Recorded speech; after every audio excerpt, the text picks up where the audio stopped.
mais.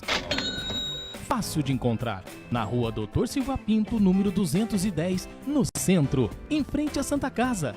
Ligue 4693-3267. Entrega em domicílio. Mercado Moraes, onde o seu dinheiro rende mais. Todo dia, a toda hora, tem Mega 87.9. Anda logo, filha, senão vamos perder a hora da escola. Já vou, pai. Só estou pegando a minha mochila. Ah, não. Não acredito que o carro não vai querer pegar de novo. O que aconteceu? Só pode ser a gasolina daquele posto. Ê, pai. Tem que abastecer só nos postos BR ou vai ter que começar a me levar para a escola de bicicleta. São 3 postos da rede Petrobras em Guararema. No bairro Ipiranga, o Alto Posto Reino Sol está localizado na Avenida Antônio Teixeira Muniz, número 1810. No Itapema, você encontra o Alto Posto Porta do Sol, na Avenida Doutor Ademar de Barros, número 662. E no centro está o Alto Posto Manhãs do Sol, na Rua Marcondes Flores, número 500. Rede Petrobras. Além da honestidade e tecnologia, o prazer de bem servir.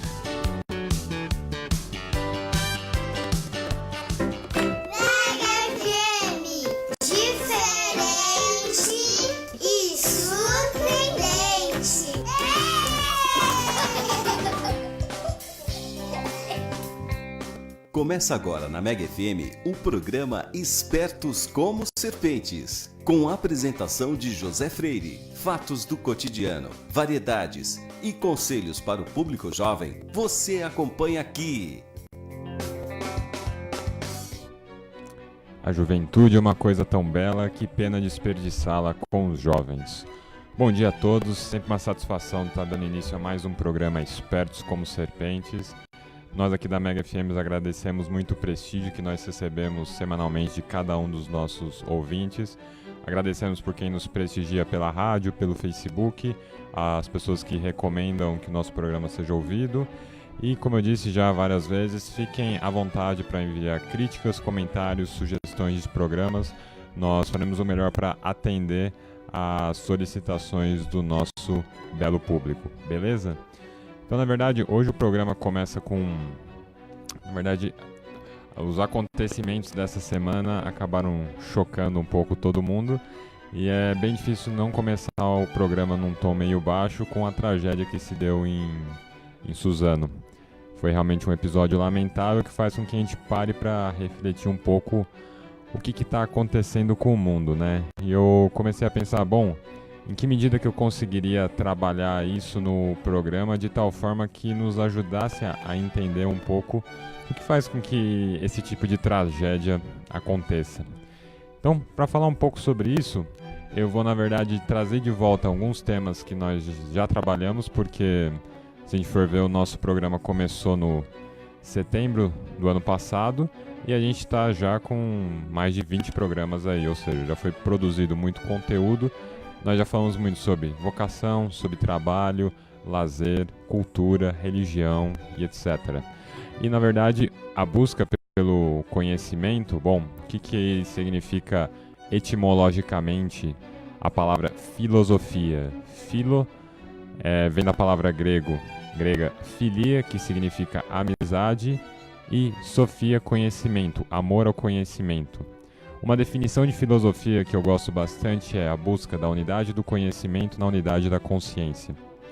E percebam que a filosofia então busca um conhecimento integral da realidade, ou seja, não é um conhecimento compartimentado, mas um conhecimento integral, holístico, de todos os saberes humanos. E para a gente entender a realidade, a gente precisa ter um certo conhecimento de economia, política, religião, filosofia e etc.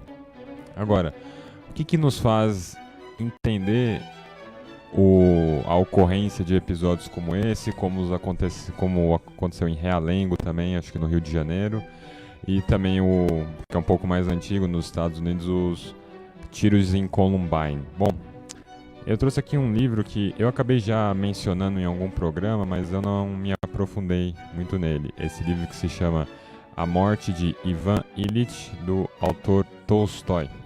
Ele foi publicado pela editora 34, tradução de Boris Schneiderman. Então, do que se trata esse livro, A Morte de Ivan Ilitch?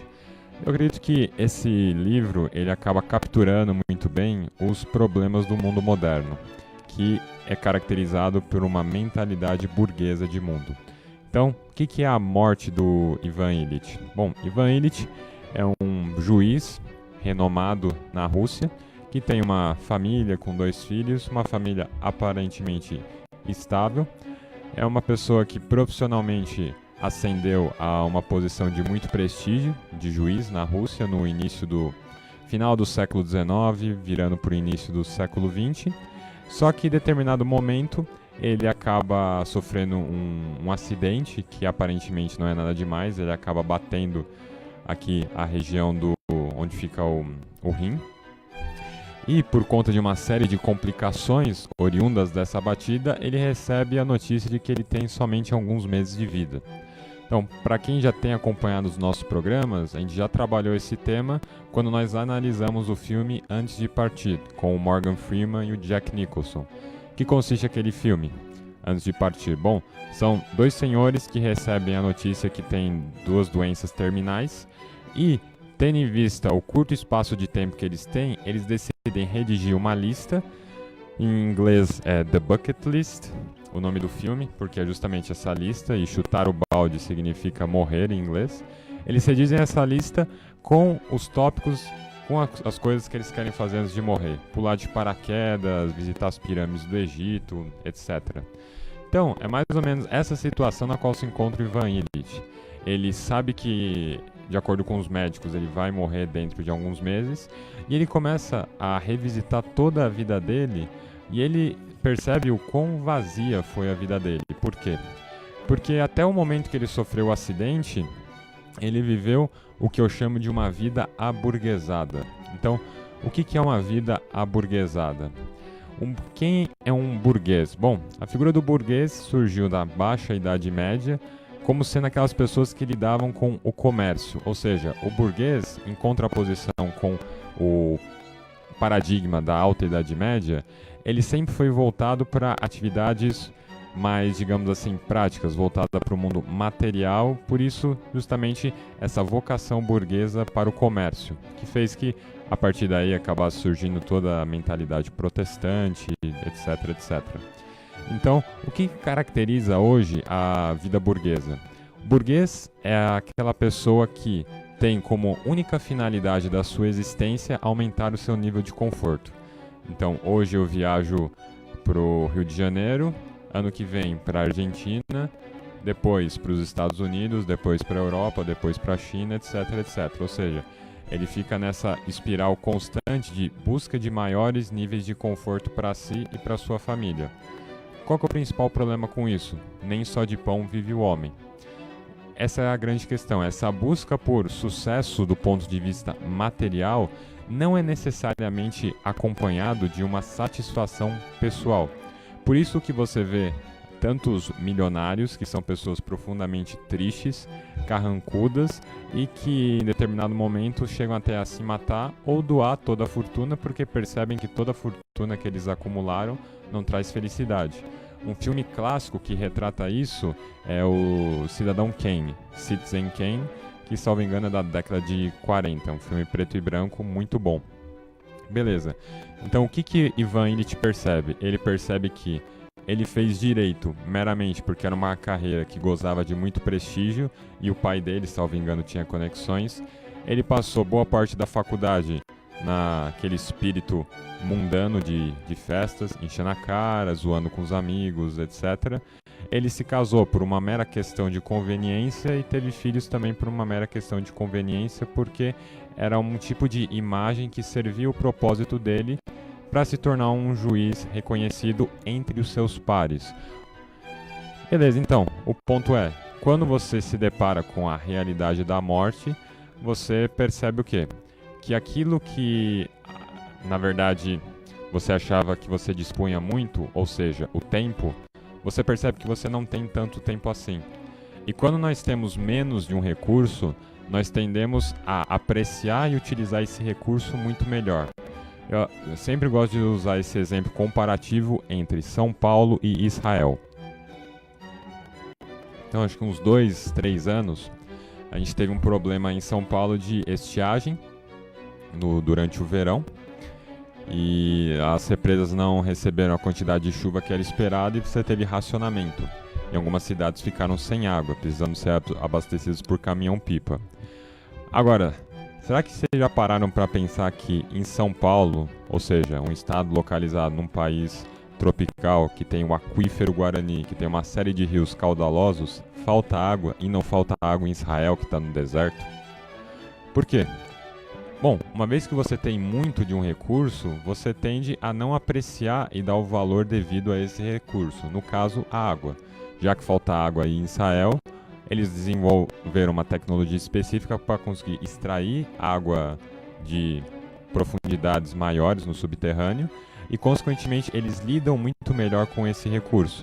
O mesmo pode ser aplicado ao dinheiro. Qual que é o problema de você nascer numa família que tem muito dinheiro? O dinheiro não é um problema em si, mas o risco é que, uma vez que você tem muito, você não aprecia, você não dá o valor devido às coisas que lhe são proporcionadas pelos seus pais, tios, avós e etc.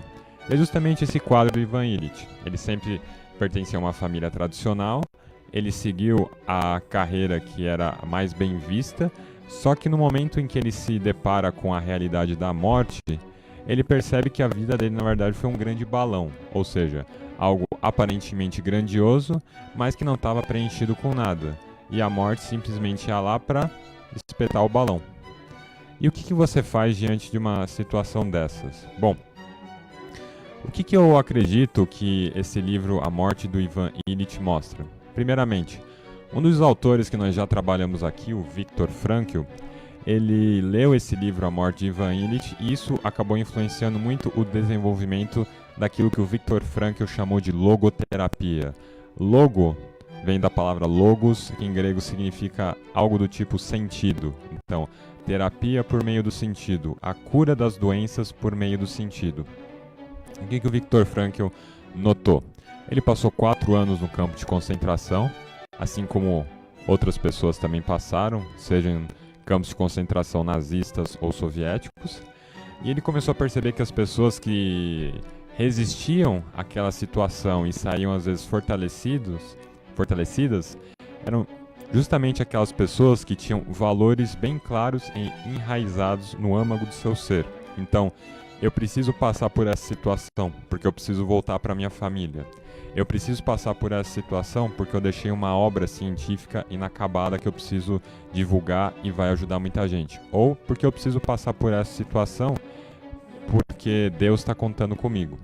Por falar em Deus, esse foi inclusive uma das motivações do padre Walter Cizek, um padre jesuíta que passou 15 anos e 7 meses trabalhando em campos de trabalho. Bom, trabalhando em campos de trabalho é fantástico, né, José?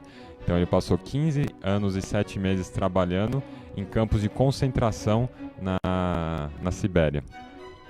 Ou seja, tem pessoas que diante do sofrimento elas conseguem se fortalecer. Como é que acontece isso? Bom, a gente pode até olhar para a natureza. Como me falaram uma vez, as árvores mais fortes nascem do solo que tem mais esterco. Ou seja, a dificuldade, aqueles aspectos mais duros da vida, servem justamente para quê? Oportunidade para fortalecer o seu caráter. Qual que é o grande problema da nossa geração, digamos assim, a minha geração que começou com isso e depois ficou pior? É a geração Nutella, né, gente? É a geração que empina a pipa da varanda do condomínio, que não rala joelho, metiolate no ar demais, que não pode brincar, tudo é bullying, etc, etc. Ou seja, é uma geração chata, mimada e fraca. Não é à toa que a gente vê a sociedade desse jeito. Então, se você foi criado numa mentalidade burguesa, que tudo é dado para você e que as coisas não têm nenhum sentido, bom, é mais ou menos assim, o que vai acontecer com a sua vida? A sua vida vai ser como o suco gástrico que está sendo expelido dentro do estômago e não tem alimento para ser digerido. Ou seja, o suco gástrico vai começar a corroer as paredes do seu estômago.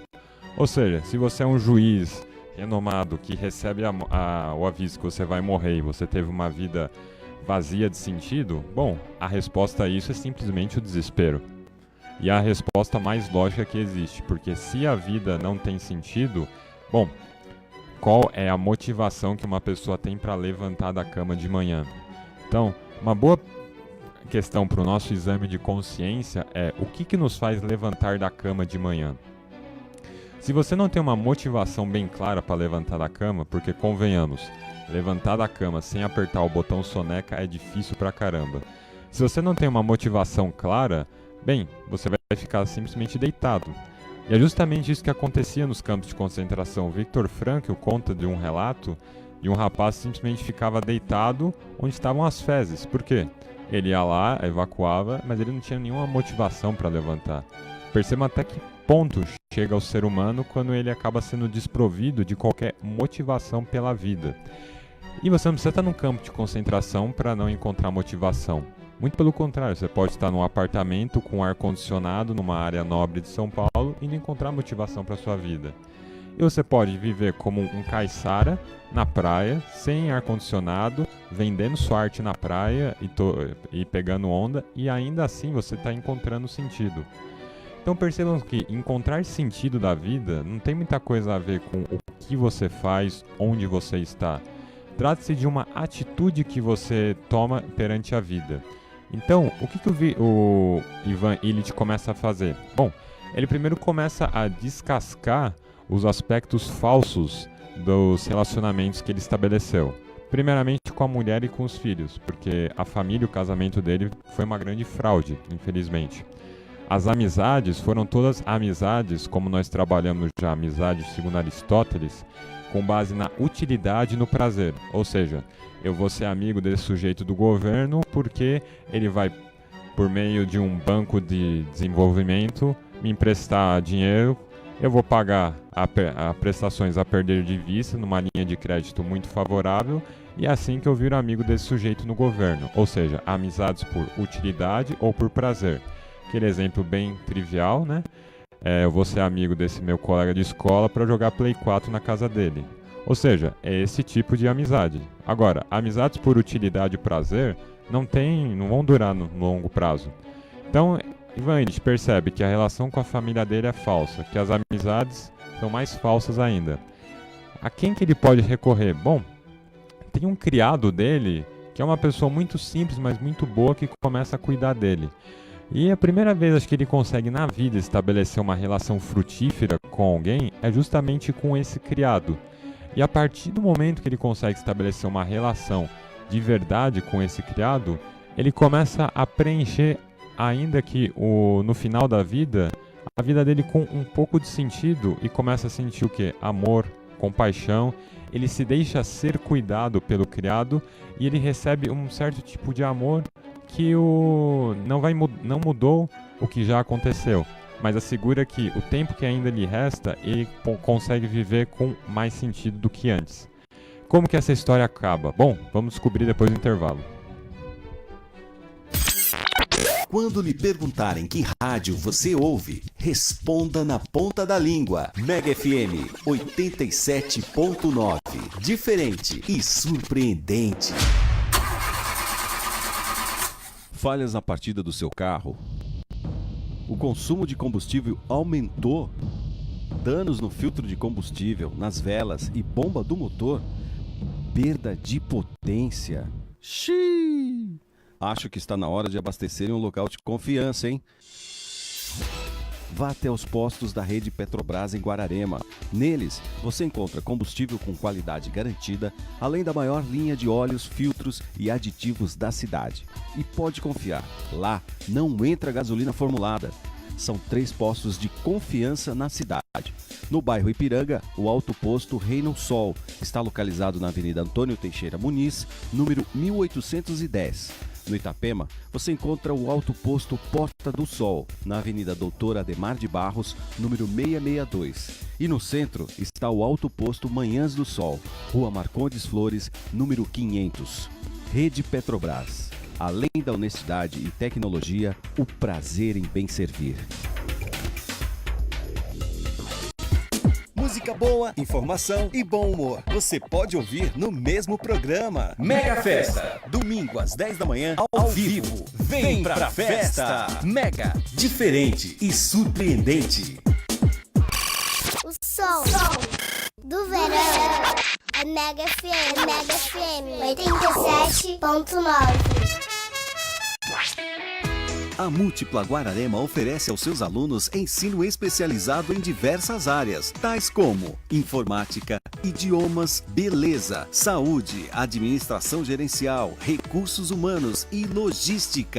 Não perca a oportunidade de melhorar ainda mais o seu currículo. Conheça todos os nossos cursos e faça já a sua matrícula. Acesse www.multiplaguararema.com ou entre em contato através do telefone 11 4695 3838.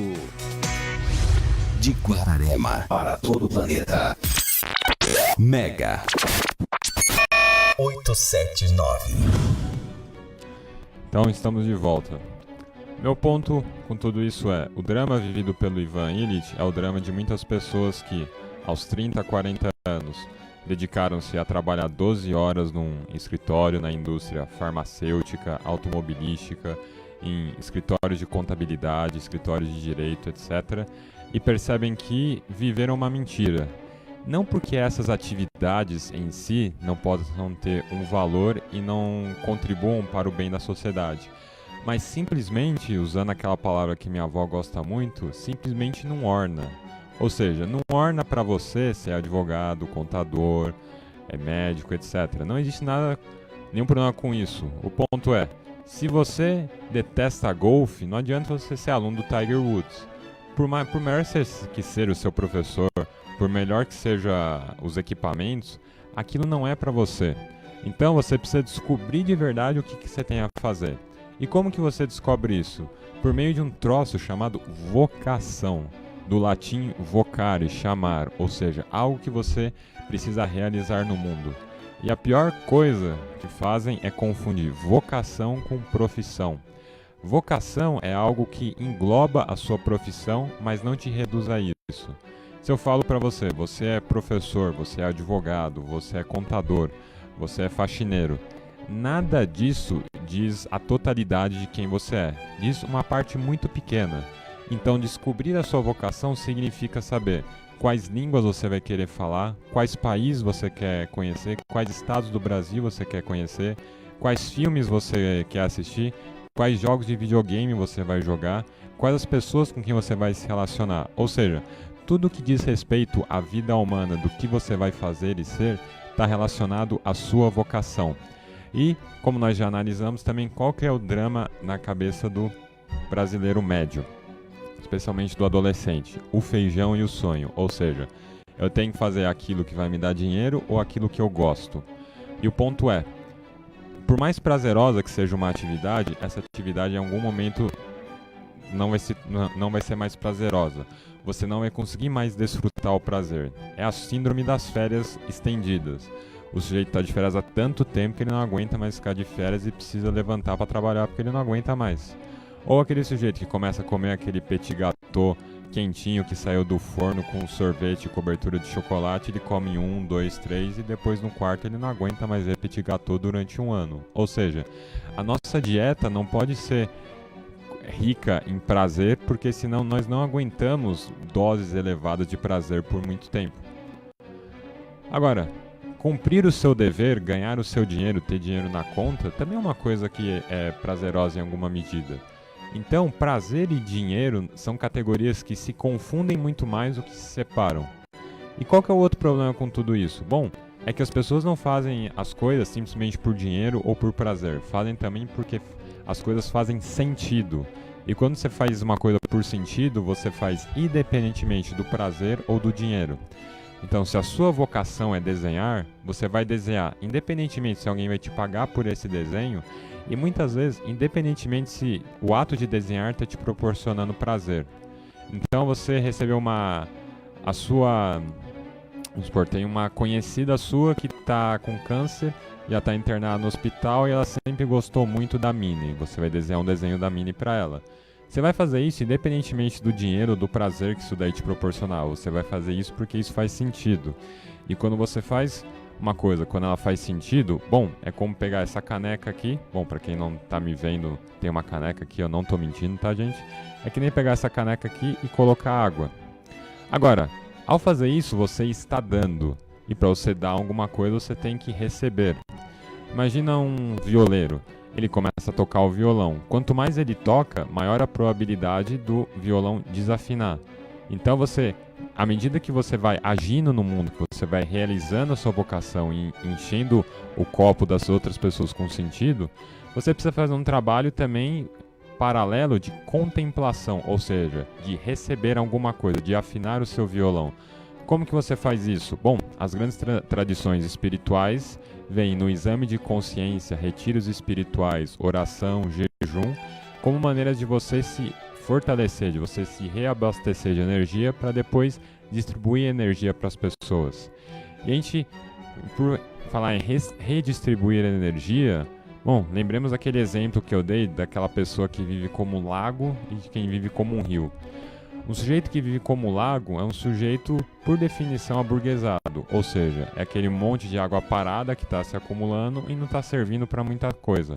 Enquanto que um rio, ele tem um sentido, ou seja, ele tem um objetivo claro a alcançar e por onde ele passa, ele está irrigando caminhos que antes eram desertos. Por isso, Egito é a dádiva do Nilo. Sem o rio Nilo, a região não seria habitada, não teria agricultura, não existiria água para beber. Então, sempre é importante saber, nós estamos vivendo como lago ou como rio? E se nós estamos vivendo como rio, como está a nossa nascente? Da onde nós recebemos toda essa energia? Estou falando tudo isso para falar o que, gente? Eu estou falando aqui de uma atitude que você toma diante da vida que pode servir como um remédio para os males do mundo moderno, ou seja, o mal do tédio. Então, você muitas vezes tem tudo, mas você se sente profundamente vazio. Você chega a dar balada às 4 da manhã e daí quando você se depara com a solidão, você começa a se sentir angustiado e você viu que você não gostou de fazer nada disso. Então, como que nós combatemos esse niilismo existencial no qual nós nos colocamos? O que é niilismo existencial? É a ideia de que a vida não tem sentido. E se a vida não tem sentido, matar, estuprar, abordar, tudo está valendo. E onde que nós vamos encontrar sentido? Em alguma medida, nesta vida, mas se todos os sentidos que nós encontramos nessa vida têm um sentido, é porque o sentido da vida precisa estar fora da vida. Por quê? As coisas não têm sentido em si. Tudo que tem sentido tem um sentido fora de si.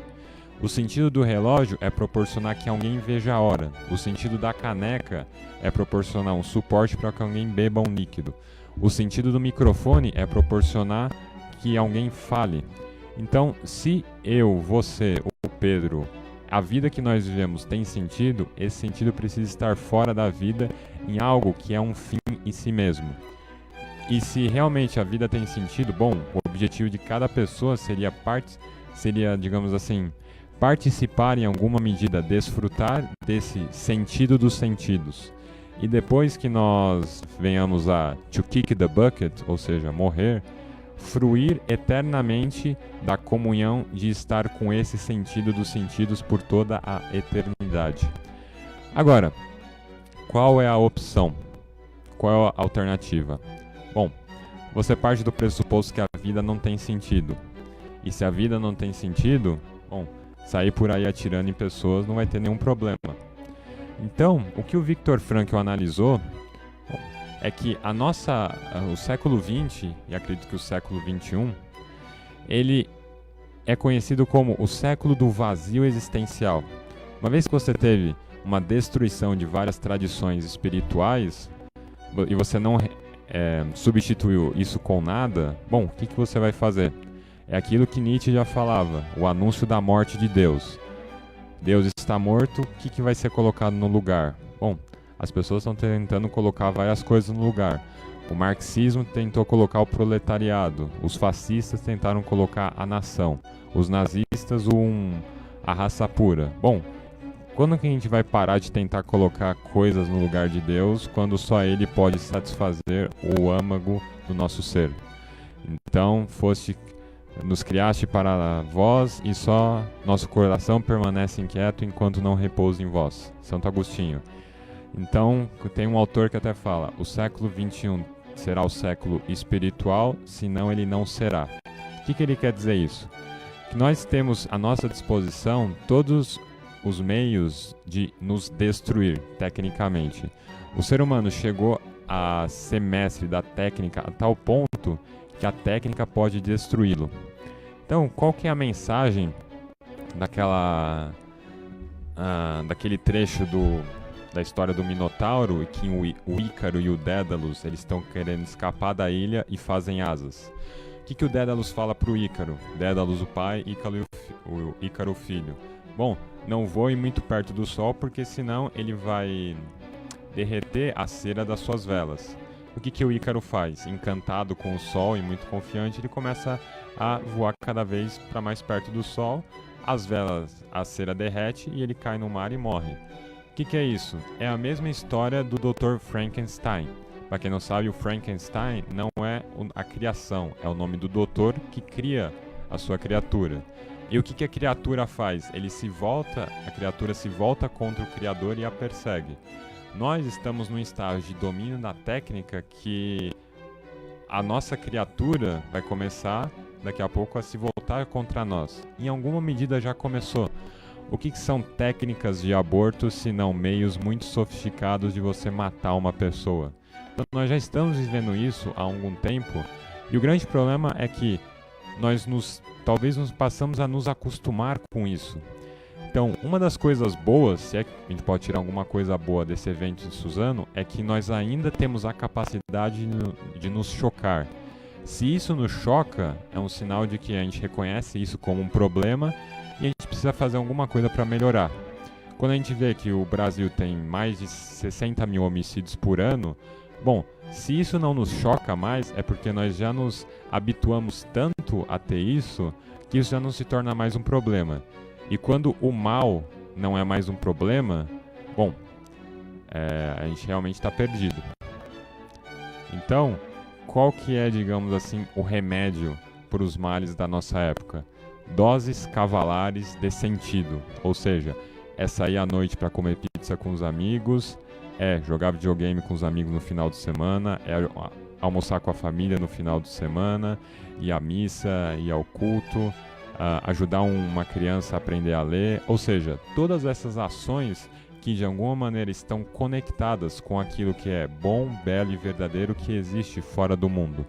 Para que nós não tenhamos que ser como o Ivan Illich e tomar consciência da nossa existência nos últimos meses da nossa vida. Beleza, gente?